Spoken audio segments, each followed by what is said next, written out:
ஒன்று ராஜாக்கள் அதிகாரம் 15.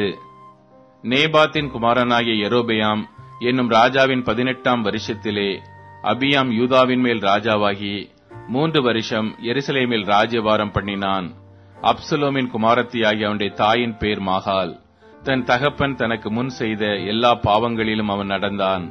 அவன் இருதயம் அவன் தகப்பனாகிய தாவீதின் இருதயத்தைப் போல் தன் தேவனாகிய கர்த்தருக்கு முன்பாக உத்தமமாயிருக்கவில்லை.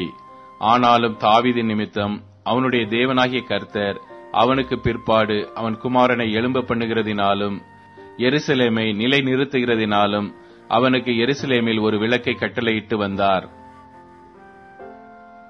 தாவீது ஏத்தியனாகிய உரியாவின் சங்கதி ஒன்று தவிர கர்த்தர் தனக்கு கட்டளையிட்டதிலே தான் உயிரோடு இருந்த நாளெல்லாம் ஒன்றையும் விட்டு விலகாமல் அவர் பார்வைக்கு செம்மையானதை செய்து வந்தான். ரெகோபெயாமுக்கும் யெரொபெயாமுக்கும் அவர்கள் இருந்த நாட்களிலெல்லாம் யுத்தம் நடந்து கொண்டிருந்தது. அபியாவின் மற்ற வர்த்தமானங்களும் அவன் செய்தவை யாவும் யூதாவுடைய ராஜாக்களின் நாளாகம புஸ்தகத்தில் அல்லவோ எழுதியிருக்கிறது. அபியாமுக்கும் யெரொபெயாமுக்கும் யுத்தம் நடந்து கொண்டிருந்தது. அபியாம் தன் பிதாக்களோடு நித்திரை அடைந்த பின் அவனை தாவீது நகரத்தில் அடக்கம் பண்ணினார்கள். அவன் குமாரனாகிய ஆசா அவன் ஸ்தானத்தில் ராஜாவானான். இஸ்ரவேலின் ராஜாவாகிய யெரொபெயாமின் 20ஆம் வருஷத்திலே ஆசா யூதாவின் மேல் ராஜாவாகி 41 வருஷம் எருசலேமில் ராஜ்யபாரம் பண்ணினான். அப்சலோமின் குமாரத்தியாகிய அவனுடைய தாயின் பேர் மாகாள். ஆசா தன் தகப்பனாகிய தாவீதைப் போல் கர்த்தரின் பார்வைக்கு செம்மையானதை செய்தான். அவன் இலைச்சையான புணர்ச்சிக்காரரை தேசத்திலிருந்து அகற்றி தன் பிதாக்கள் உண்டு பண்ணின நரகலான விக்கிரகங்களை எல்லாம் விலக்கி தோப்பிலே அருவருப்பான விக்கிரகத்தை உண்டு பண்ணின தன் தாயாகிய மாகாளையும் ராஜாத்தியாய் இராதபடிக்கு விலக்கிவிட்டான். அவருடைய விக்கிரகத்தையும் ஆசா நிர்மூலமாக்கி கீதரோன் ஆற்றண்டையிலே சுட்டெரித்து போட்டான். மேடைகளோ தகர்க்கப்படவில்லை. ஆனாலும் ஆசா உயிரோடு இருந்த நாளெல்லாம் அவன் இருதயம் கர்த்தரோட உத்தமமாயிருந்தது. தன் தகப்பனும் தானும் பரிசுத்தப்படுத்தும்படி நேர்ந்து கொண்ட வெள்ளியையும் பொன்னையும் பனிமுட்டுக்களையும் அவன் கர்த்தருடைய ஆலயத்திலே கொண்டு வந்தான். ஆசாவுக்கும் இஸ்ரவேலின் ராஜாவாகிய பாஷாவுக்கும் அவருடைய நாட்களில் எல்லாம் யுத்தம் நடந்து கொண்டிருந்தது. ஒருவரும் யூதாவின் ராஜாவாகிய ஆசாவின் இடத்தில் போக்குவரத்தாய் இராதபடிக்கு இஸ்ரவேலின் ராஜாவாகிய பாஷா யூதாவுக்கு விரோதமாக வந்து ராமாவை கட்டினான். அப்பொழுது ஆசா கர்த்தருடைய ஆலயத்தின் பொக்கிஷங்களில் மீதியான எல்லா வெள்ளியையும் பொன்னையும் ராஜாவின் அரமனையின் பொக்கிஷங்களையும் எடுத்து அவைகளை தன் ஊழியக்காரர் கையிலே தமஸ்குவில் வாசமாயிருக்கிற எசியோனின் மகனாகிய தப்ரிமோனின் குமாரன் பெனாதாத் என்னும் சீரியாவின் ராஜாவுக்கு கொடுத்தனுப்பி, எனக்கும் உமக்கும் என் தகப்பனுக்கும் உம்முடைய தகப்பனுக்கும் உடன்படிக்கை உண்டே.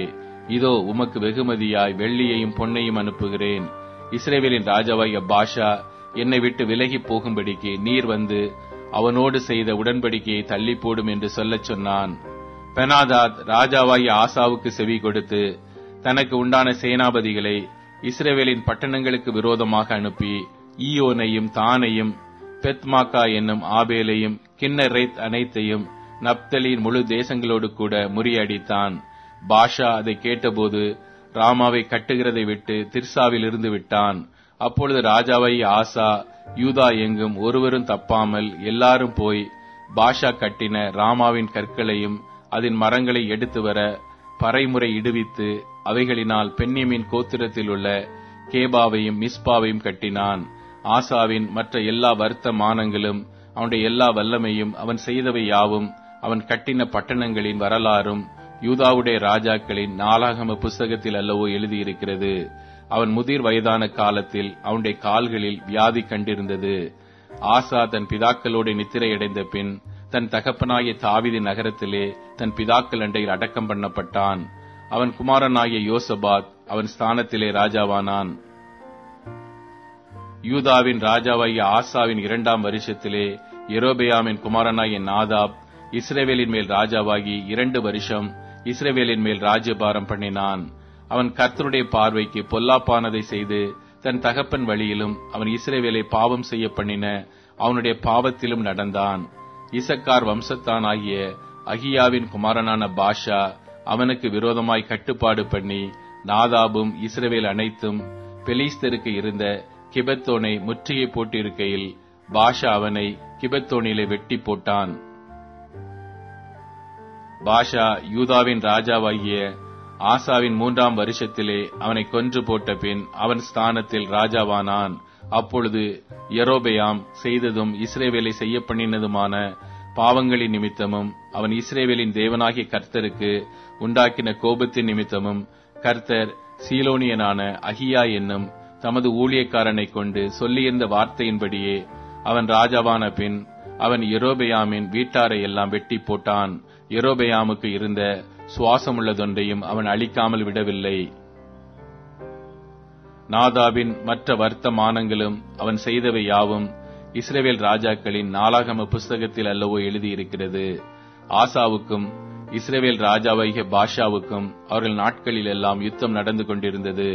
யூதாவின் ராஜாவாகிய ஆசாவின் 3ஆம் வருஷத்திலே அகியாவின் குமாரனாகிய பாஷா இஸ்ரவேல் அனைத்தின் மேலும் திர்சாவிலே ராஜாவாகி 24 வருஷம் ஆண்டு கர்த்தரின் பார்வைக்கு பொல்லாப்பானதை செய்து யெரொபெயாமின் வழியிலும் அவன் இஸ்ரவேலை பாவம் செய்ய பண்ணின அவனுடைய பாவத்திலும் நடந்தான்.